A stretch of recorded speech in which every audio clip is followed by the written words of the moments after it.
يا أبا عبد الله يا أبا عبد الله.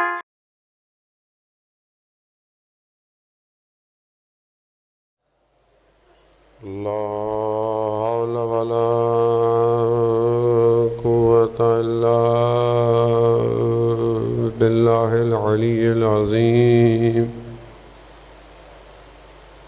حسبنا الله ونعم الوكيل، نعم المولى ونعم النصير. أعوذ بالله من الشيطان الرجيم. بسم الله الرحمن الرحيم. الحمد لله الذي يؤمن الخائفين وينجي الصالحين ويضع المستكبرين ويهلك ملوكا ويستخلف آخرين.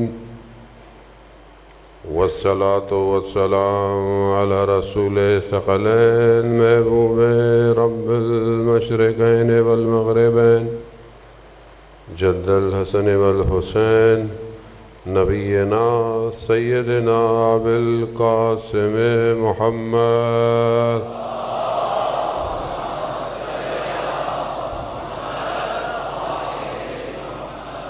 وعلى آله الطيبين الطاهرين المعصومين، لا سيما بقية الله في الأرضين. روحي وأرواحنا لتراب مقدم الفداء، ولعنة الله على أعدائهم أجمعين. بسم الله الرحمن الرحيم. رب اشرح لي صدري ويسر لي أمري واحلل عقدة من لساني يفقهوا قولي. أما بعد، فقد قال الله تبارك وتعالى في كتاب الحكيم والقرآن المجيد: وما خلقت الجن والإنس إلا ليعبدون. صلوات بھیجو محمد.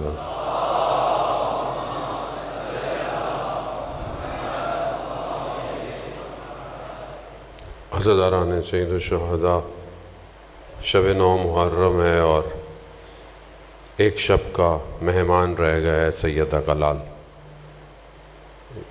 آپ نے بہت زحمت کی، اتنے دن بہرحال آئے اور بی بی کو ان کے بیٹے کا پرچہ دیا. اس کام میں انسان کوئی بھی عمل انجام دے، ہم اس کو کوئی بھی اجر نہیں دے سکتے. امام حسین خود ہی اپنے وجود سے جو ہے وہ عنایت عطا فرمائے. ویسے بھی ان مجلسوں میں آنا اور ذکر کرنا اور ذکر سننا، گریہ کرنا، یہ سب انہی کا اپنا کرم ہوتا ہے. انسان کے اندر اتنی طاقت نہیں کہ وہ ایک شخص کو رلا پائے. یہ خود ان کا اپنا نام ہی ایسا ہے کہ وجود کو جو ہے وہ اس قابل کر دیتا ہے. پروردگار نے ان ہستیوں کو بھیجا اس لیے کہ یہ بہرحال یہ پاک کریں، اور یہی پاکیزگی ہی انسان کو کمال پہ لے کے جا سکتی ہے. ولی الزمان، زمانے کا جو ولی ہوتا ہے وہ کیوں اکیلا رہ جاتا ہے؟ کون سی وجوہات ہیں کہ انسان اسے چھوڑ جاتا ہے؟ اسی پہ بہرحال ہم نے ٹوٹی پھوٹی گفتگو جو ہے وہ چند دن کی. کیوں قومیں اور معاشرہ سقوط کی طرف گر جاتے ہیں؟ اس میں پہلی ایک جو وجہ کہ جو زندگی میں بہت زیادہ انسان کے پیش آتی ہے، وہ جس مقصد کی طرف وہ چل رہا ہوتا ہے یا جس طرف اس نے بڑھنا ہوتا ہے، اس کی معرفت کا نہ ہونا اس کی رفتار کو سست کر دیتا ہے. مثال کے طور پر آپ کو پتہ ہی نہیں ہو کہ جہاں آپ جا تو رہے ہیں لیکن آپ کو اس جگہ کی اہمیت کا نہیں پتہ، اس جگہ کی خصوصیات کیا ہیں، اس جگہ کے فائدے کیا ہیں، اس جگہ کیا کیا آپ کو ملنے والا ہے. خوب اگر آپ کے ذہن میں یہ تھوڑا سا بھی ڈائلیوٹ ہے، تھوڑا سا بھی دھندلا ہے، تو آپ کی رفتار سلو ہو جاتی ہے. آپ کو پتا ہو کہ فلانی جگہ پہ جو ہے وہ یہ ملنا ہے اور آپ کو کنفرم ہو، یقین ہو، تو آپ کتنی تیزی سے جائیں گے. انسان کو 10% بھی احتمال ہو کہ فلانی جگہ پر زمین کے نیچے خزانہ ہے تو وہ 10% کیا 2% بھی ہو تو کیا کرتا ہے؟ کھودنا شروع کر دیتا ہے. کیا اگر نہیں نکلے گا تو کیا ہے؟ نہیں. لیکن نکل گیا تو پھر کیا ہوگا؟ یعنی کچھ پرسنٹیج انسان کو یقین ہو کہ خزانہ ملنا ہے تو بھی انسان کتنا سنجیدہ ہوتا ہے, کتنی محنت کرتا ہے کہ شاید کچھ مل جائے, شاید کچھ نکل آئے. اور جس جگہ کے لیے خدا کہہ رہا ہے کہ خزانے ہی خزانے ہیں, کامیابی ہی کامیابی ہے, نعمتیں ہی نعمتیں ہیں, لیکن کیونکہ ہمیں معرفت نہیں ہے تو ہم اس کی طرف اتنی تیزی سے نہیں بڑھ رہے, تیزی سے نہیں جا رہے, کیونکہ راستے کا بازار بہت گرم ہے. انسان کی زندگی یہ جو ٹیمپریری سی لائف ہے یہ بازار ہے بیسیکلی. آپ مسجد آ رہے ہیں, آپ ادھر آ رہے ہیں, نماز کا وقت ہے, نماز پڑھنے ہیں, رستے میں بازار ہے. آپ گزر کے جا رہے ہیں, مختلف دکانوں میں چیزیں لٹکی ہوئی ہیں. اب آپ کا ذہن وہ کھینچنے کے لیے ہے, لیکن اگر آپ کو پتا ہو کہ اس ٹائم میں جس کامیابی کی طرف جا رہا ہوں یہ دنیا مجھے نہیں دے سکتی تو آپ سیدھے مسجد جائیں گے. زندگی ایسے ہی ہے, ہم جا تو رہے ہیں, ہم چاہیں یا نہ چاہیں ہم نے ایگزٹ لینا ہے اس دنیا سے. موت حق ہے, اس کو آپ ٹال نہیں سکتے. کسی کو جلدی آئے گی, کسی کو. یہ جو جلدی ہے, یہ جو ہم کہتے ہیں کہ بھئی بڑا افسوس ہوا, ابھی عمر نہیں تھی اس کی, چلا گیا. آپ کو کیا پتا اس کی عمر کتنی تھی؟ آپ کو پتا ہے؟ جلدی چلا گیا. جلدی کیسے چلا گیا؟ اس کا وقت مقرر تھا. یعنی ہم خدا سے زیادہ جانتے ہیں بہتر اس بندے کے لیے کہ جلدی جانا چاہیے تھا, دیر سے جانا چاہیے تھا. نہیں, وقت مقرر ہے, فکس ہے. حدیث ہے حضرت محمد مصطفیٰ صلی اللہ علیہ وآلہ وسلم,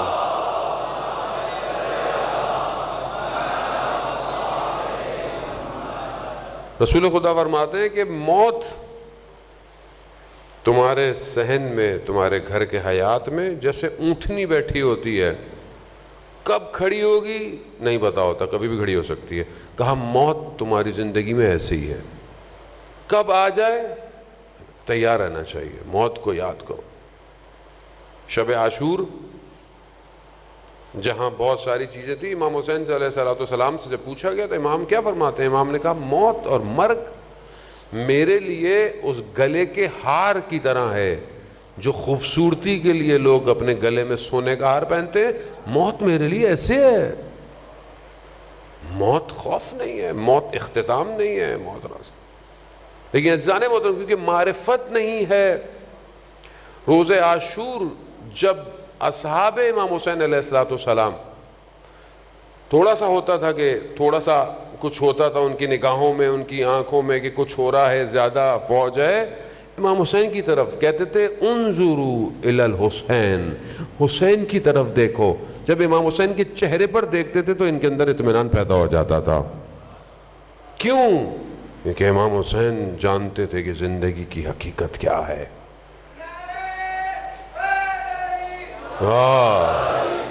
امام ہے جسے خدا نے بھیجا ہے. حدیث و روایات میں جان محترم معصومین ارشاد فرماتے ہیں کہ قرآن چند حصوں میں تقسیم ہے. ایک حصہ ہمارے بارے میں اور ہمارے محبین کے بارے میں ذکر کر رہا ہے, ایک حصہ ہمارے دشمن اور ان کے ماننے والوں کا ذکر کر رہا ہے, اور ایک حصے میں خدا نے باقی ساری مثالیں اور یہ ساری چیزیں دی ہوئی ہیں. اور قرآن جو ہے وہ ظاہر ہے, میں نے پہلے بھی آپ کی خدمت میں عرض کیا, ہدایت کی کتاب ہے, ہدایت ہے قرآن کے اندر. شاید ہم اس طرح نہیں جاتے قرآن کے اندر. پروردگار بیان کر رہا ہے کہ یاد کرو اللہ کی نعمت کو. اللہ کی نعمت کیا؟ اللہ کی نعمتیں کیا ہیں؟ روایت بہت ساری ہیں, آپ سنتے رہتے ہیں کہ اللہ کی نعمت کو یاد کرو. اگر یہ نعمت نہ ہوتی تو لوگوں کے دل قلوب جڑے ہوئے نہیں ہوتے. اسلام سے پہلے آپ دیکھیں کہ لوگوں کا کیا حال تھا. لوگ ایک قبیلہ دوسرے قبیلے کا 100 سال سے دشمن ہے ایک جانور کے اوپر, مگر جیسے ہی رسول آئے وہیں یہ قوم کیسی ہو گئی, آدھا گھر مہاجر کو دے دو, آدھا باغ مہاجر کو دے دو، یعنی جو کچھ ہے آدھا تقسیم۔ اب یہ کیسے ہو گیا؟ مثال کے طور پر ابھی آپ لوگ یہاں بیٹھے ہیں، ابھی آپ کے برابر میں کوئی آپ اس کو جانتے ہیں؟ نہیں جانتے۔ کون سی چیز ہے جس نے آپ لوگوں کے دلوں کو جوڑا ہوا ہے؟ اس کا مطلب ہے کہ یہ سارے دل ایک دریا سے جڑے ہوئے ہیں، اور وہ دریا ولایت کا جو سب کے وجود میں دوڑ رہا ہے۔ اب یہ ورنہ انسان کیسے ایک دوسرے کے ساتھ، مومن کو دور سے دیکھ لے پتہ چل جائے مومن ہے، اس کا دل نرم ہو جاتا ہے۔ یہ آپ کا میرا کوئی کمال نہیں ہے، یہ اس ولایت کا کمال ہے کہ جو قلب کو نرم کرتی ہے۔ اسی کے لیے یہ جو نعمت کا قرآن کہہ رہا ہے کہ نعمت کو یاد کرو، پوچھا کہ نعمت، یہ رسول خدا حضرت محمد مصطفیٰ صلی اللہ علیہ وآلہ وسلم،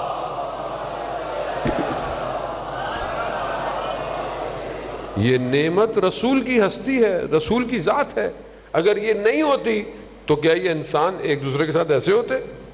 یہ تو بچوں کو زندہ دفناتے تھے، یہ تو ایک دوسرے کے ساتھ ایسے تھے، یہ تو برہنہ طواف کرتے تھے، انسان نہیں تھے، جہالت کا معاشرہ تھا، انہیں صرف شکم کی پڑی ہوتی تھی۔ مگر رسول نے آ کر ان کے قلب کو جوڑا، ان کو جینا سکھایا، حیات دی، کہا اس نعمت کو یاد کرو۔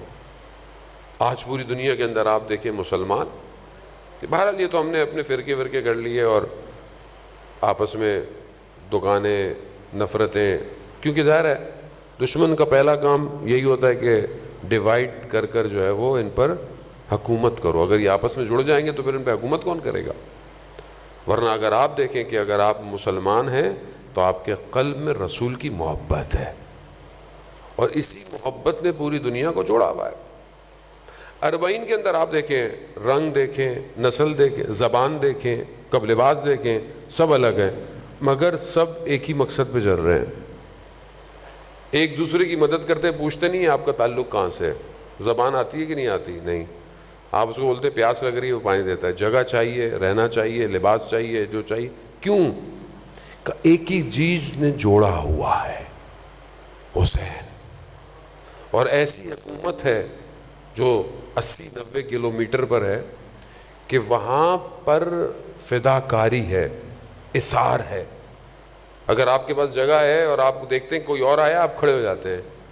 وہاں آپ اس لالچ میں نہیں دوڑتے کہ مجھے پہلے جگہ مل جائے، آپ کہتے ہیں پہلے اس کو مل جائے۔ کیوں ہے؟ یہاں تو نہیں ہے۔ یہی چیز آپ اپنے گھروں میں، رشتہ داروں میں نہیں ہوگی، صرف وہاں ہے، صرف وہاں۔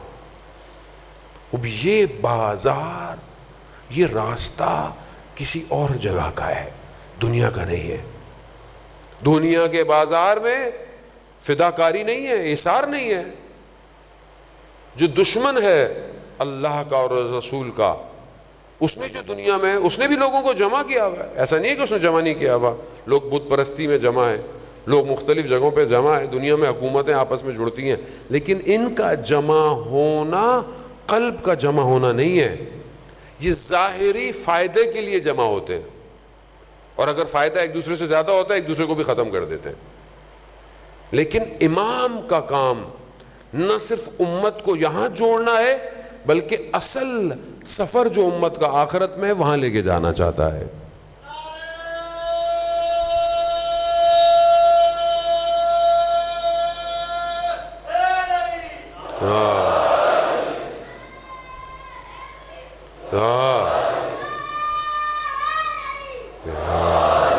عزیزان محترم، یہی کربلا ہر بار ہر سال سمجھانا چاہتی ہے کہ یہاں قلوب کو جمع کرنا ہے۔ بدن اہمیت رکھتا ہے اگر قلب پاک ہو، ورنہ بدن بہت تھے امام کے مقابلے میں، وہ کہاں گئے؟ اور جو تھوڑے سے تھے ان کے قلوب جڑے ہوئے تھے، آج آپ انہی کو سلام کرتے ہیں۔ آج یہ ان قلوب کا نتیجہ ہے جو آج ہم سب آپس میں جڑے ہوئے ہیں۔ پوری دنیا جڑی ہوئی ہے، جہاں بھی ذکر امام حسین ہو رہا ہے، عزاداری ہو رہی ہے، ماتم ہو رہا ہے، کچھ بھی، ساری دنیا کے قلوب جڑے ہوئے ہیں۔ حسین یجمعنا، امام حسین کا کام سب کو جوڑنا ہے، جوڑے۔ اللہم صلی علی محمد۔ وزانے وہ تو ہم اپنی زندگی میں دیکھیں،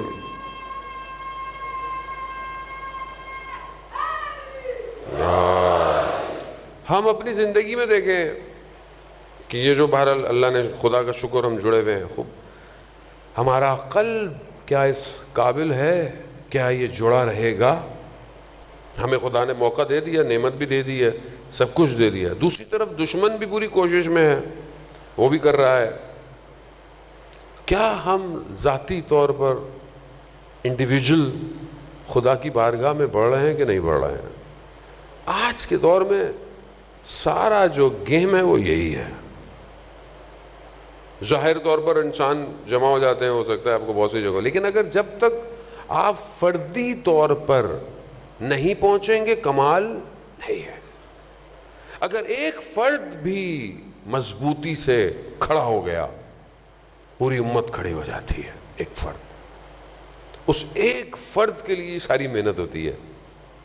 ڈیجٹ تھوڑے ہیں مگر کثرت پہ غالب آ سکتے ہیں اگر صحیح ہو جائے۔ آپ شخص دیکھیں کیسے انسان کھڑا ہوتا ہے۔ شیخ انصاری وہ بہت بڑے عالم دین ہیں اور جو ہے وہ اپنے زمانے کے فقیہ ہیں،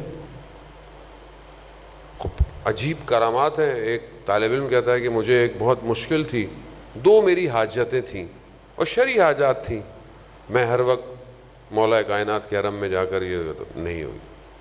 میں کربلا گیا، مولا غازی عباس علیہ السلام کے حرم میں، ان کے بھائی کے، اور کئی دفعہ میں گیا۔ ایک دن میں کربلا پہنچا، میں نے دیکھا کہ حضرت عباس کے حرم سے لوگ بہت تیزی سے دوڑ دوڑ کے نکل رہے ہیں۔ تو میں نے پوچھا ماجرا کیا ہے؟ کہا کہ بدو عرب کا بچہ تھا، معلول تھا، اس کو اندر شفا مل گئی ہے اور اس کی شفا کے لیے لوگ اس کے کپڑوں کا ٹکڑے ٹکڑے لے کے تبرکن لے کے جا رہے ہیں۔ کہا جب ہٹ گئے تو میں زری کے سامنے گیا، میں نے کہا یا قمر بنی ہاشم، میں آپ کے والد کے پاس گیا، انہوں نے کوئی میری بات جو ہے وہ اس طرح ادا نہیں کی، میں آپ کے پاس، آپ کے بھائی کے پاس، یعنی میں اتنے عرصے سے آپ کا خادم ہوں، طالب علم ہوں، یعنی میری قیمت بیابان کے بدو کے بچے کے برابر بھی نہیں ہے، آپ میری بات نہیں مانتے۔ اب انسان ہوتا ہے نا بعضوں کو کہتا ہے کہ مولانا صاحب ہماری تو سنی نہیں جا رہی ہے، فلانے کو ہم لائے تھے منت ماننے کے لیے، اس کی تو پوری ہو گئی، ہماری تو آج تک پوری نہیں ہوئی۔ عزیزان محترم، خدا اور خدا کے ولی بہتر جانتے ہیں آپ کو کب اور کیا کیسے دینا ہے۔ کب وہ ظرفیت دیکھ کر دیتے ہیں، انہیں پتا ہے کہ زیادہ دے دیا تو انہوں نے کرنا کیا ہے۔ پھر ایسے ہی ہے، ابھی بات کرتے مولانا صاحب عرفا کے پاس طی الارض تھا، یعنی کیا؟ یعنی ایک قدم بڑھاتے تھے کہیں اور پہنچ جاتے تھے۔ یہ کیسے ملے گا؟ یہ اللہ ان کو دیکھ کے دیتا تھا کہ ان کے قدم کس لیے اٹھتے ہیں۔ ہم لوگوں کو ساری چیزیں، ہم اپنے اندر ظرف تو پیدا کریں۔ وہ بڑے ناراضگی میں انہوں نے بہرحال مولا کی خدمت میں کہا مولا یہ کیا؟ کہا میں چھوڑ کے جا رہا ہوں نجف، بس میری بات ہی نہیں کوئی مان رہا۔ ہوتا ہے لوگ بہرحال ناراض کری گئے، امام حسین کو سلام کیا، نکل گئے، سامان باندھا۔ جیسے ہی نجف پہنچے مولا کے صحن میں سے گزر کے کہا میرا گھر ہے وہاں جا رہا ہوں۔ صحن میں گزر رہے تھے تو ملا رحمت جو شیخ انصاری کے غلام تھے، خادم تھے، آئے، کہا شیخ عبد الرحیم، شیخ انصاری نے بلایا ہے۔ کہا تمہیں کیسے پتہ چلا کہ میں یہاں پہ ہوں، یا ان کو کیسے پتہ چلا؟ کہا مجھے انہوں نے بولا کہ صحن میں جانا، وہ کربلا سے آ رہا ہے، اس کو تو میرے پاس لے آنا جا کے۔ اب یہ بڑے تعجب ہوئے، اب یہ گئے شیخ مفید ادھر گئے، ان کے گھر کا دروازہ کھٹکھٹایا، کہا میں ان کو لے کر آیا ہوں۔ کہا اس کو کہا کہ آپ جاؤ۔ کہا کہ تمہاری 2 حاجتیں تھیں نا، پوری ہو گئی، جاؤ۔ عزیزان محترم، دیر تھوڑی سی ہوتی ہے لیکن وہ کچھ دینا چاہتے ہیں، ہم اس لینے کے بجائے جلدی کرتے ہیں۔ ابھی بہت سارے لوگ، جب ہم بھی نئے نئے طالب علم بنے، انسان اب تو خیر بڑھاپا اچھا خاصا آ گیا، بہت وہ تھا یہ جلدی ہو، یہ ایسا ہو، یہ ویسے کیوں نہیں ہو رہا ہے، لوگ کیوں نہیں سمجھ رہے، تبدیلی کیوں نہیں آ رہی ہے، لوگ پتہ نہیں، امام کا ظہور جلدی ہو جائے، اور یہ تو ہونا چاہیے جلدی ہو جائے۔ اپنے ایک استاد کی خدمت میں نئے نئے گیا، میں نے کہا میں نے کہا بس شہید ہونا ہے، شہادت چاہیے۔ انہوں نے مسکرائے، کہہ لیں گے پہلے کچھ کرو تو صحیح کہ شہید ہو، کچھ کرو تو صحیح، کچھ پڑھو تو صحیح، کسی قابل تو بنو کہ دشمن کو یہ احساس ہو کہ تمہیں مارنا ہے، کیونکہ شہادت کے بھی درجات ہیں۔ ایک شہید جو ہے وہ بلاسٹ میں شہید ہو گیا، دھماکہ کہیں ہوا سب شہید ہو گیا، وہ بھی شہید ہے۔ ایون روڈ پہ جو حادثہ ہوا وہ بھی شہید ہے، سیلاب میں وہ بھی شہید ہے۔ لیکن ایک عقل اور شعور کے ساتھ شہید ہو رہا ہے، اسے پتا ہے، جس طرح ڈاکٹر شہید نقوی فرماتے تھے کہ جس راستے کا ہم نے انتخاب کیا ہے اس کا اختتام شہادت پہ ہوتا ہے۔ شعور عقل کے ساتھ، نہ کہ میں اپنے آپ کو جا کے روڈ پہ کھڑا کر دوں بھائی مجھے مارو مارو، ایسے تھوڑی مارے گا وہ۔ کام ایسا کرو دشمن مجبور ہو جائے کہ اب کوئی اور آپشن ہے ہی نہیں اس کو مارنے کے علاوہ۔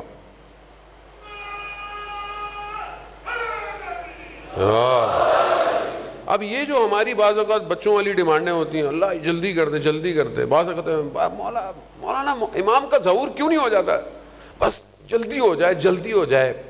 آپ امام کے ظہور کے لیے نہیں جلدی کر رہے، آپ اپنی پریشانیوں سے نجات کے لیے ظہور مانگ رہے ہیں۔ بہت باریک نقطہ ہے یہ۔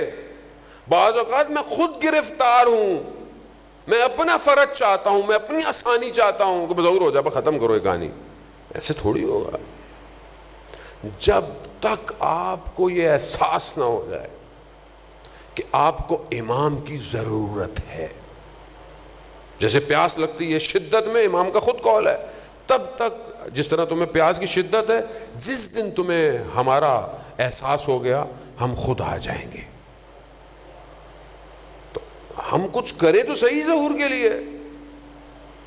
اب یہ کیسے ہوگا؟ خوب اپنے آپ کو، اپنی عبادت کو، اپنی خلوت کو، اپنی تنہائی کو پاک کریں۔ جب آپ کریں گے، آپ اپنے آپ کو اس مقام پہ لے جائیں، خدا خود کرم کرتا ہے، پھر آپ کے لیے ظہور ہو یا نہ ہو، آپ کی زندگی بالکل ایسی ہوگی جیسے آپ ظہور میں زندہ رہ رہے ہیں۔ کمال تو یہی ہے۔ اب آپ انتظار کریں کہ امام کا ظہور جب ہوگا تب میں اچھا ہوں گا۔ کربلا ایسی تھوڑی تھی۔ کربلا میں جو لوگ تھے وہ انتظار تھوڑی کر رہے تھے کہ مطلب کچھ ہوگا، نا، امام نے انہیں مقام بعد میں دکھایا ہے۔ امام نے پہلے ان سے مہد لے لی، وہ راضی ہو گئے، جب تیار ہو گئے امام نے کہا چلے جاؤ، ان کا نہیں جانا۔ یعنی جب امام کو ہو گیا تب امام نے کہا، سر جھکائے بیٹھے تھے شب عاشور، امام نے کہا اپنے چہروں کو اوپر اٹھاؤ۔ جیسے انہوں نے اٹھایا، امام نے سب کو بہشت میں ان کی منزلت دکھائی ہے، مقام دکھایا ہے۔ لیکن وہ پہلے دن اس لیے نہیں آئے تھے کہ مولا ہمارا مقام کیا ہوگا، ہمارا مقام نہیں، مولا آپ پر جان قربان، مولا آپ پر جان قربان، آپ راضی۔ پہلے تیر کھائے ہیں، گرے، یہی نہیں کہا مولا میں نے بڑا کام کیا، مولا میں نے وفا کی۔ ایسا مطلب ڈیفینیشن، ڈائمنشن، ویژن، اس کو تبدیل کرنا ہے۔ مجھے کل کسی نے بہرحال میسیج کیا کہ مولانا صاحب ان ایام کے اندر مثلا ہم دیکھتے ہیں کہ مطلب یہ جو مخصوص شبیں ہیں اور تبرکات اٹھتی ہیں، زیارتیں ہوتی ہیں، تو لوگ منت مانتے ہیں، مثلا چلو بھئی آج فلانی ہے منت مان لیں، مثلا کوئی اولاد کے لیے مانتا ہے، سب کوئی یہ اٹھا لیتا ہے کہ بتاؤ آپ کو بتائیے ہمارے یہاں یہ ہے، ہر جگہ ہے، نظر و نیاز ہوتی ہے، کوئی نظری ہوتی ہے کسی کا، کس سے تو کہا یہ صحیح ہے. اب کیونکہ ویژن چاہیے الگ. اصل میں ان کا ویژن یہ نہیں تھا کہ یہ صحیح ہے کہ غلط ہے، نہیں، ان کا ویژن یہ تھا کہ یہ تو وہ ایام ہے جہاں امام کو دینا چاہیے نہ لینا چاہیے. یعنی ہم امام کے پاس آئیں یہ کہہ کر کہ مولا ہم اولاد لے کر آئے ہیں، ہم مال لے کر آئے ہیں، ہم چیزیں لے کر آئے ہیں. تو میں نے کہا بہرحال یہ معرفت ہے، لیکن بہرحال جو منت مان بھی رہا ہے تو کوئی بری بات نہیں کر رہا. کیوں؟ کیونکہ بہت سارے ایسے لوگ ہیں کہ جو صرف منت کے لیے آتے ہیں اور امام انہیں اسی چکر میں جوڑ کے رکھتے ہیں، چلو خیر ہے کوئی بات نہیں، آئے گا تو صحیح. اور کتنے دوسرے لوگ ہیں کہ جن کا تعلق دوسرے فرقوں سے ہوتا ہے، وہ صرف اس لیے آتے ہیں. ہماری والدہ خدا ان کے درجات بلند کرے، ہمیں یاد ہے اہل سنت تھے ان کے ہمارے محلے میں، اور ان کا تعلق بھارے ہمارے متفقر سے نہیں تھا. 8 سال سے کوئی ان کی اولاد نہیں تھی، اور کئی دفعہ وہ کہتی تھی کہ دعا کریں جی آپ سید ہیں دعا کریں. ہماری والدہ نے بولا کہ میں کیا دعا کروں، میرے ساتھ چلیں کہ محرم شروع ہو رہا ہے علم پہ چلیں جا کے دعا مانگیں. اللہ نے ان کو 4 بیٹے دیے، جوڑ دیا. اب وہ ہر سال منت بہانہ ہے عزیزان. وہ کریم ابن کریم ہے، طالب علم تھا، کربلا میں حجروں میں تھا، کبوتر حرم کے اڑتے تھے. تو اب بھوک ہے، گوشت ہی نہیں ہے کھانے کو، روٹی اور دہی کھا رہے ہیں، اب ویسے ہی نہیں ہے. تو اس نے بولا بھائی کبوتر کو تو مانو حرام نہیں ہے، کوئی مباح ہے. لو رسی ڈال کے بیٹا، حرم کا کبوتر تھا، حجرے میں آ کے کھڑکی میں بیٹھا، اس نے اندر کھینچ لیا، قربان کیا، بڑا بنا. سویا، خواب میں امام کو دیکھا امام غضبناک ہے. کہا یہ تم نے کیا کیا؟ یہ میرے حرم کا کبوتر تھا. آپ جائیں حرموں میں کبوتر کتنے آرام سے اطراف میں گھوم رہے ہوتے ہیں، مجال ہے جو اوپر سے اڑ جائے. ہمیں نہیں پتہ ان کبوتروں کی صورتوں میں پتہ نہیں کون کون ہوتا ہے. امام ناراض ہو گئے، مولا میں غلطی ہو گئی. امام نے کہا غلطی آئندہ نہیں کرنا، اور تمہیں ہر روز 12 سیر گوشت مل جایا کرے گا، کھا لینا. اب جب اٹھا، غسل کیا، نماز وضو کیا، حرم گیا، نماز پڑھی، زیارت کی، اور مولا کی خدمت میں معذرت. جیسے ہی جانے لگا رستے میں کسائی کی دکان تھی. کسائی نے بولا نام لیا، توجہ نہیں کی اس نے بولا نام لیا، رکو. کہا کیا ہوا؟ کہا گوشت لے لو. کہا نہیں میرے پاس پیسے نہیں ہیں. کہا نہیں میں پیسے نہیں مانگ رہا، یہ لو 12 سیر گوشت روز لے جایا کرو، روز لے جایا کرو.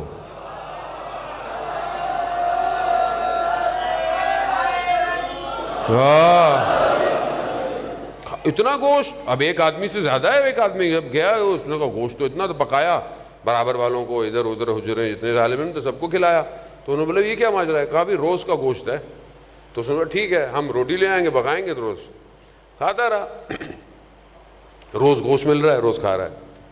اب اس نے قصد کیا کہ میں جانا ہے واپس، دوسرے جگہ کا تھا، جانے لگا. تو اس نے بولا بھائی یہ تو روز مجھے گوشت ملتا ہے. اب نعمت آ رہی ہوتی ہے انسان کو احساس نہیں ہوتا. کہا روز مجھے ملتا ہے. تو ایک طالب علم سے 1 سال کے گوشت کے پیسے لے لیے اور اس کو کسائی کی دکان پہ لے گیا. بولا بھائی آج کے بعد جو ہے وہ گوشت جو میرا ہے وہ اس کو دے دینا. کہہ رہا کون سا گوشت؟ کہا کہ اتنا ہی تھا تمہارے لیے. اب جب جا کر سویا دیکھا پھر امام. کہا کہ یہ ہم نے نعمت تمہارے لیے تھی، اب تم رہو بھی جاؤ تو تمہیں صرف روٹی اور دہی ملنی ہے. عزیزان محترم، مانگنا، وہ کرم کرتے، وہ کریم ہے. آپ ان سے مانگیں، آپ کو منع نہیں کریں گے، لیکن آپ کربلا کی ڈائمنشن تو دیکھیں. کربلا میں لوگ مانگنے نہیں آئے تھے، جن کے پاس جو تھا چھوڑ کر آئے تھے. اپنا گھر چھوڑ دیا لوگوں نے، اپنا مال چھوڑ دیا لوگوں نے، اپنے گھر والوں کو چھوڑ دیا. زہیر ابن کین نے سب کو چھوڑ دیا تھا. حالانکہ اس کی زوجہ نے بعد میں جو ہے وہ کفن روز عاشور بھجوایا تھا. عزیزان محترم وہ واپس گیا کفن کو لے کے, اسے پوچھا کیا ہوا تم کفن واپس لے آئے؟ کہا وہاں پر سید الشہداء کی بدن پر کفن نہیں تھا, میں زہیر کو کفن دیتا. اللہ, یعنی ایسے لوگ تھے عزیزان محترم. خوب اس پوری تر کو پہچاننے کی ضرورت ہے. ہم کیونکہ ایک بہت لمبے عرصے سے, خدا نہ خواستہ ہمارا کسی پہ کوئی اعتراض یا وہ کچھ نہیں ہے, مطلب بعض اوقات ہم اپنی ڈائمنشنز کو صحیح کرنے کے لیے لوگوں پہ اعتراض نہ کیا کریں. مثال کے طور پر ہر طرح کی ایک روش ہے, ایک طریقہ ہے, ٹھیک ہے. اب جس طرح ڈاکٹر ہیں ظاہری طور پر دنیا میں, مطلب آپ آئی اسپیشلسٹ سے آپ یہ نہیں کہیں گے کہ وہ ہارٹ کا آپریشن کریں. آپ کیا کریں گے؟ بولے بھائی آنکھ ہی دیکھو. اب آپ ہارٹ والے کے پاس جا کر اس کو بولیں گے ہڈیاں صحیح کرو, وہ نہیں کرے گا. اب ہر کسی کا ایک مقام ہے, ایک جگہ ہے. اسی طرح بہرحال گفتگو بھی مختلف ہے. اب میں یہ توقع کروں کہ بھائی باقی لوگ بھی میری جیسی گفتگو کریں, خوب غلط ہے یہ. یا باقی لوگ مجھ سے توقع کریں کہ میں بھی ویسی گفتگو کروں, نہیں. عزیزان محترم ہر کوئی اپنی اپنی طریقے سے گفتگو کر رہا ہے اور ہر جگہ ضروری ہے اور ہم سب کی ذمہ داری ہے. لیکن بہرحال ہمیں ایک نئی ڈائمنشن کی ضرورت ہے. ہم ایک ایسے دور میں داخل ہو رہے ہیں جو میٹاورس ہے, ورچوئل ہے, ورلڈ 0.2 ہے. یعنی دنیا اس ٹائم ورچولی پیرالل ورلڈ بنا رہی ہے. آپ کی پوری دنیا کی زمین بک چکی ہے, اس پہ ہر چیز کنورٹ ہو رہا ہے ورچوئل. آپ آہستہ آہستہ آہستہ آئسولیٹ ہوتے جا رہے ہیں. آپ کا کام, آپ کا کاروبار سب کچھ ڈیجیٹل ہو گیا ہے. کوئی بھی چیز اب فزیکل معنی نہیں رکھتی ہے. اب آپ سب گوگل کرتے ہیں, ایپس ہے. کھانا بھی آپ کو منگانا ہے, گاڑی بھی صحیح کرانی ہے تو بھی ایپ ہے. ہر چیز ہے, ایجوکیشن سے لے کر چھوٹے سی چھوٹی چیز سب موجود ہے. یعنی سب کچھ ادھر جا رہی ہے. انسان اب ٹیلی پورٹ ہونے لگا ہے. اب میں یہاں ہوں, مجلس لائیو جا رہی ہے, لوگ سن رہے ہیں, ایک لوگ گھروں میں سن رہے ہیں, اسکرین میں سن رہے ہیں, باہر بھی اسکرین لگی ہوئی ہے, مختلف اسکرین. ابھی جو ٹائم آئے گا اس کے اندر اسکرین نہیں ہوگی, اس کے اندر ان کو ایسا ہی لگے گا کہ میں وہاں بیٹھا ہوا ہوں, ایک جگہ ہوں لیکن میں ہر جگہ بیٹھا ہوا ہوں. اپنی مرضی سے آپ اپنی دنیا ڈیزائن کر سکتے ہیں. ورچوئل ہے, وی آر آپ نے استعمال کیا, وی آر ورچوئل ریئلٹی ہے. کربلا پہ بھی وی آر بنی ہوئی ہے. آپ دیکھتے ہیں کہ لوگ رو رہے ہوتے ہیں, گریا کر رہے ہوتے ہیں. کیوں ہوتے ہیں؟ ادھر مڑتے ہیں تو لاشیں گری ہوئی ہیں, ادھر مڑتے ہیں تو ورچوئل ریئلٹی ریئل ہوتی جا رہی ہے. یہ زندگی اب فیک ہوتی جا رہی ہے. اس دور کے اندر آپ کو امام کا ساتھ دینا ہے. کیسے دیں گے آپ ساتھ؟ دنیا تو یہ کر رہی ہے. یہ بڑی بڑی جگہ جو میٹاورس کے اندر ہیں, یہ جہاں نجف ہے, یہ تو سب اسٹیٹ نے خرید لیا ہے. ہم وہاں پر تو تباہی اور بربادی ہونے والی ہے. آپ اپنے بچے اپنے گھروں کے اندر بیٹھے ہوئے ہوں گے, آنکھوں میں کچھ چیزیں لگی ہوئی ہوں گی, لیکن وجود کہیں اور ہوگا. پڑھائی بھی وہیں ہو رہی ہوگی. جب بٹن دبائے گا تو یونیورسٹی میں چلا گیا, بٹن دبائے گا ٹیچر وہاں سے پڑھا رہا ہے, ایک اسٹوڈنٹ یہاں سے بیٹھا ہوا ہے, سب وہیں ہے. کوئی موومنٹ نہیں ہوگی, سب اس طرف جا رہے ہیں. کام کرنا ہے, بٹن دبایا, آفس میں چلا گیا, بازار میں چلا گیا, ویسے بھی خرید رہا ہے ساری چیزیں, ویسے ہی سب کچھ آن لائن ہو گیا ہے. اس دور کے اندر آپ, مشین کا دور ہے, مشین ہے. آپ نالج, آپ علم, آپ سپیڈ, آپ انفارمیشن, آپ ڈیٹا کلیکشن پہ مشین سے نہیں جی سکتے, نہیں جی سکتے آپ مشین.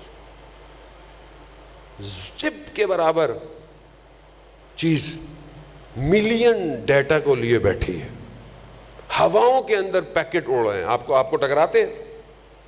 ابھی آپ سب کی جیبوں میں موبائل ہے, ذرا سائلنٹ ہے لیکن میسج تو آ رہے ہوں گے, چیزیں آ رہی ہیں. کسی پہ ٹکراتا ہے میسج, آپ کے سر پہ آ کے ٹکراتا ہے, میں کہاں ہے, کتنا ڈیٹا ہے. اگر اس طرح ہوتا تو زیادہ MB کی فائل آتی تو آپ نیچے گر جاتے. نہیں ہے, تو کوئی اور چیز ہے. اس دور کے اندر کیا چیز ہے جو بچائے گی؟ دنیا جتنی ماڈرن ہو جائے، یہ تمدن جدید ہے. دل ہمارا چاہتا ہے کہ ہمارا شہر بھی اسکائی اسکریپرز ہوں. دل چاہتا ہے نا کہ ہم ایسے ملک میں جائیں جہاں پر یوں زمین میں ٹرینیں چل رہی ہوں، سب کچھ ایسا ہو، ڈیجیٹل ہو، سب کچھ. یہ جو جدید شہر کی ہم خواہش رکھتے ہیں تو اس کے ساتھ جو ایک چیز آئے گی وہ کیا ہے؟ بے حیائی، برائی، بدحجابی، فساد، حرام. اس کو کیسے روکیں گے آپ؟ یہی تو تمنا ہے نا انسان کی کہ میں ترقی یافتہ ہوں. ترقی یافتہ ہونے کی شرط ہی دنیا میں یہی ہے. سب سے پہلے غیرت ختم کر دو. یہ ان کا پلان ہے جو امام کے مقابلے میں ہے. اور یہ لگا بھائی یہ پلان آپ کے سامنے ایگزیکیوٹ ہو رہا ہے. اب آپ بولیں جی ہمارے شہر سے برائی ختم ہو جائے، ہمارے ہاں بچیاں حجاب کرنا شروع کر دیں، ہمارے ڈرامے اچھے ہو جائیں. کیسے اچھے ہوں گے؟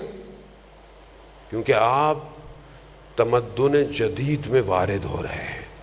یہاں سب گلوبل ہے، کوئی اور چلا رہا ہے. اگر کوئی چیز بچا سکتی ہے تو صرف اور صرف آپ کا کردار ہے بس. اور یہ کردار دنیا کی کوئی یونیورسٹی نہیں بنائے گی صرف امام حسین کی یونیورسٹی کے علاوہ. یہاں پر کردار بنتے ہیں. یہاں پر جو کردار بن کر اٹھے گا وہ ہے کہ جسے کوئی گرا نہیں پاتا. یہ جو آج آپ کو لگتا ہے کہ دنیا بہت تھوڑی بہت قائم ہے شہداء کی وجہ سے، چیزوں کی وجہ سے، خوب یہ کردار حسینی کردار ہے. یہاں پر ایک شخص اتنا بھاری ہو جاتا ہے، دنیا کی کوئی حکومت کسی بھی جنرل کی گفتگو نہیں کرتی بیٹھ کے آپس میں میٹنگ میں. کسی ملک کے جنرل اتنے سٹرونگ نہیں ہے کہ دنیا کی حکومت بیٹھے آپس میں بیٹھ پارلیمنٹ بات کر رہا ہو، اسمبلی بات کر رہی ہو. مگر جو مکتب حسین کا شاگرد ہوتا ہے اس کے لیے ٹائم میگزین بھی اس کی تصویر لگاتا ہے. کیا کہتا ہے؟ مین آف شیڈو، کہ ہمیں پتہ ہی نہیں ہے یہ ہوتا کہاں ہے، سایہ ہے. ہم یہاں میزائل مارتے ہیں تو یہ وہاں پہنچ جاتا ہے، ہم یہاں مارتے ہیں تو یہ وہاں پہنچ جاتا ہے. اور اس کو دیکھ کر $1 ٹریلین لگی ہوئی داعش اس کو دور سے جب دوربین میں دیکھتی تھی تو کانپنا شروع کر دیتی تھی. کیوں ہے؟ ایک شخص ہے. اور وہ خود کہتا ہے شہید قاسم سلیمانی کہ میں ذرا نہیں پہنتا، میں بلٹ پروف جیکٹ نہیں پہنتا. کہا کیوں نہیں پہنتے؟ کہا میں ان کو دشمن ہی نہیں سمجھتا.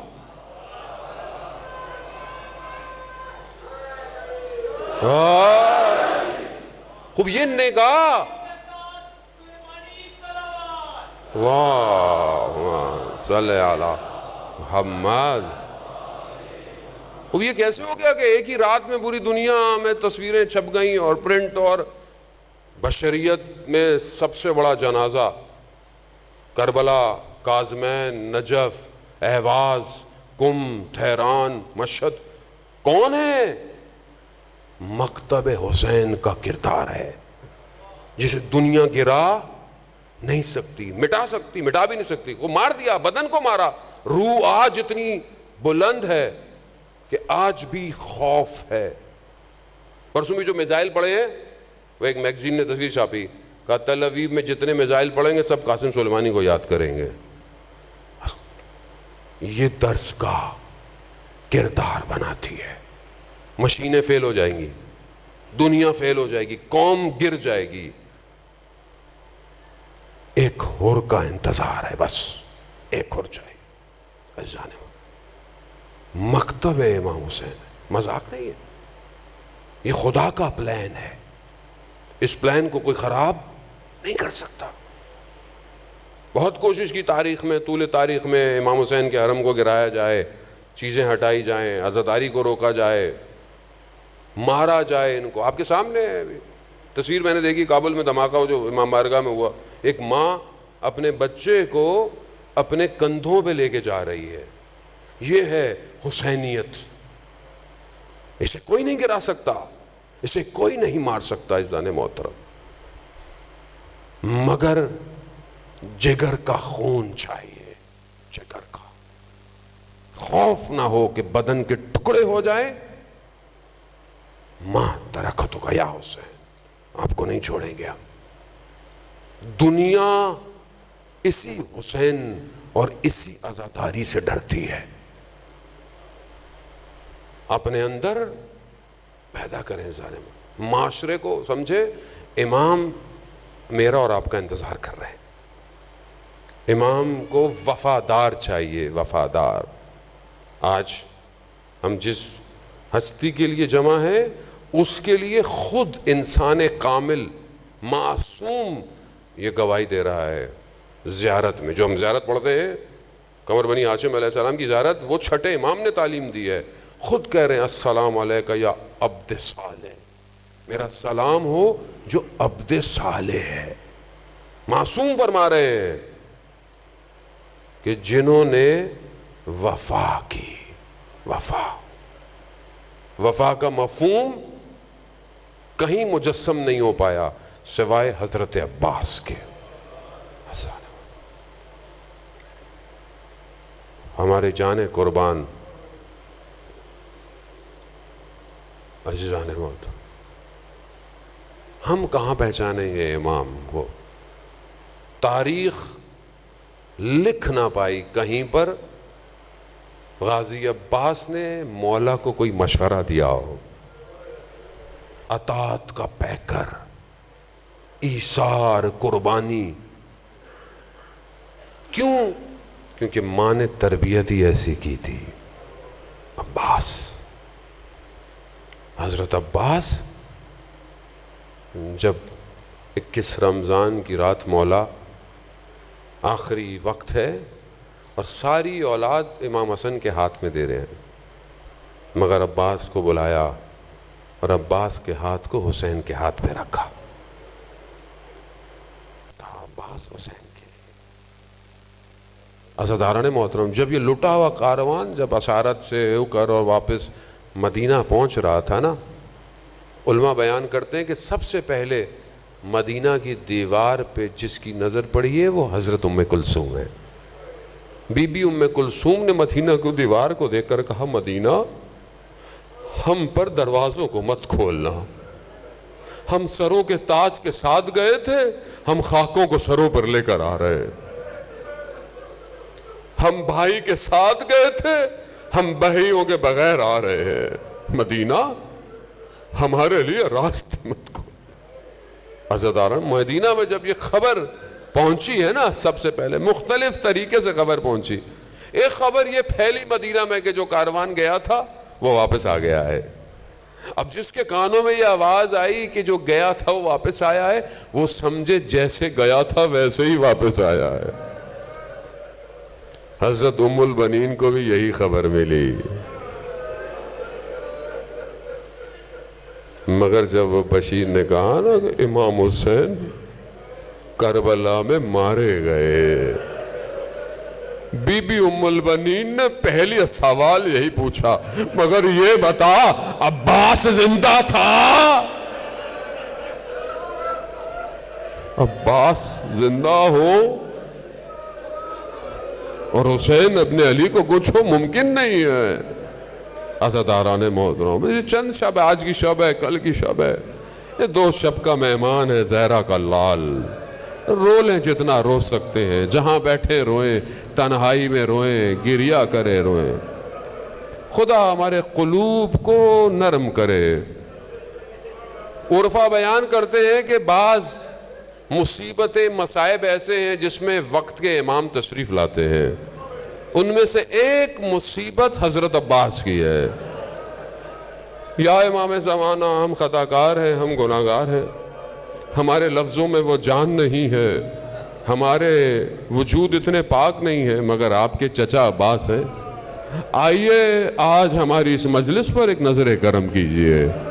روز عاشور، عزاداران محترم، ایک ایک کر کر سب چلے گئے ہیں، یہاں عباس تڑپ رہے ہیں۔ عباس کہتے ہیں کہ مولا مجھے اجازت دیں، اجازت نہیں مل رہی ہے، عباس بے چین ہے، بے تاب ہے۔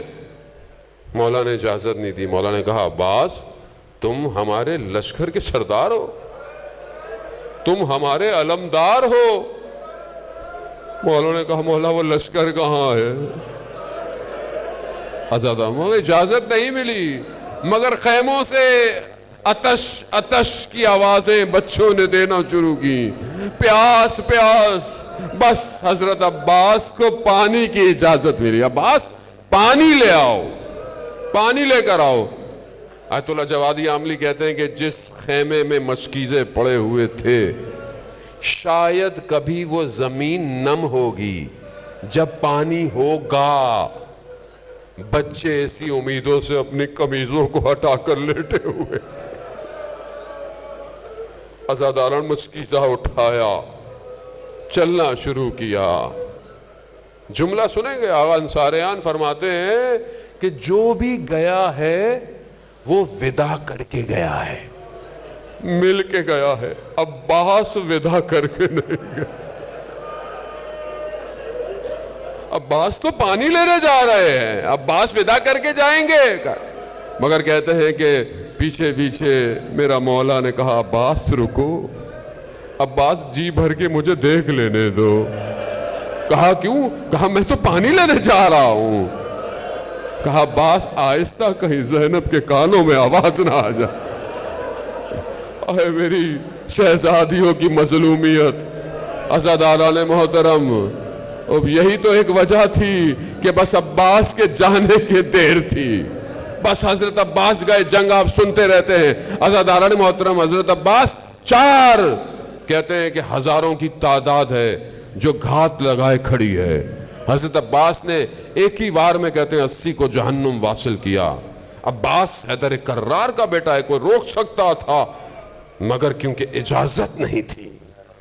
اگر اجازت ہوتی تو عباس کا ایک وار کافی تھا۔ عزاداران محترم، عباس پانی پہ پہنچ گئے، شریعے پہ پہنچ گئے، مشکیزہ بھرا، پانی کو ہاتھ میں لیا۔ اللہ اکبر، بابا کی وصیت یاد آ گئی۔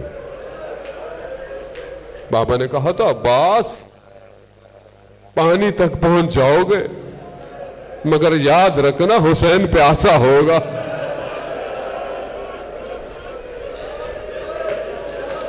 مرد چاہیے عزاداران محترم عباس جیسا، پانی کو پانی پر مار دیا۔ آج تک پانی قبر حضرت عباس کے گرد گھوم رہا ہے۔ عباس معاف کر دو عباس۔ عزاداران مشکیزہ اٹھایا دائیں ہاتھ میں، عباس نے چلنا۔ اب عباس کی امید کیا ہے؟ یہ مشکیزہ خیموں میں پہنچ جائے۔ باوفا ہے نا، امید ہے کہ چچا عباس گئے ہیں، چچا عباس باوفا پانی لے کر آئیں گے۔ وہ چھوٹی سی بچی بچوں کو دلاسے دے رہی ہے، چچا عباس۔ اللہ اکبر، عزاداران محترم، بس جیسے ہی چلا تیروں نے چلنا شروع کیا۔ دایاں بازو شہید ہوا، عباس نے بائیں بازو پہ کیا، بازائیں بازو شہید ہوا۔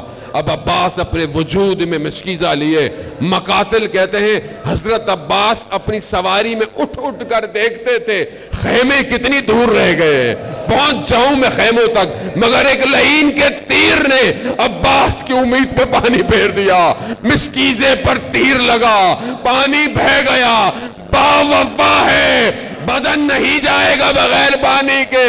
سواری نے رخ موڑا، عزاداران محترم ایک تیر آیا جو آنکھ پر لگا، بڑی کوشش کی کہ میں ہٹاؤ، مگر زانو سے ہٹانے کی کوشش، ایک گرز آہنی عباس چہرے کے بل زمین پر آئے۔ میرے مولا نے جب دیکھا ان کا سارا ظہری، ارے میری کمر ٹوٹ گئی۔ اب عباس کے بدن پر امام حسین تیزی سے نہیں آئے، کیوں؟ کیونکہ اب خیموں میں کوئی نہیں ہے۔ ایک نگاہ خیموں پر، ایک نگاہ عباس پر، ارے پہنچے، بھائی کا سر اپنے زانو رکھا، خون صاف کیا۔ بھائی نے نہیں جانے کیا کہا، مگر اتنا پتا ہے یہ وہ واحد بدن جو خیموں میں نہیں گیا۔ کیوں نہیں گیا؟ لیتے ہیں بدن کے ٹکڑے بکھرے پڑے تھے سمیٹنا نہیں تھا جب علم یہ علم دیکھیں گے آپ جب علم خیموں کے قریب پہنچا بچے خوش ہوئے چچا عباس مگر کیا دیکھا ارے چچا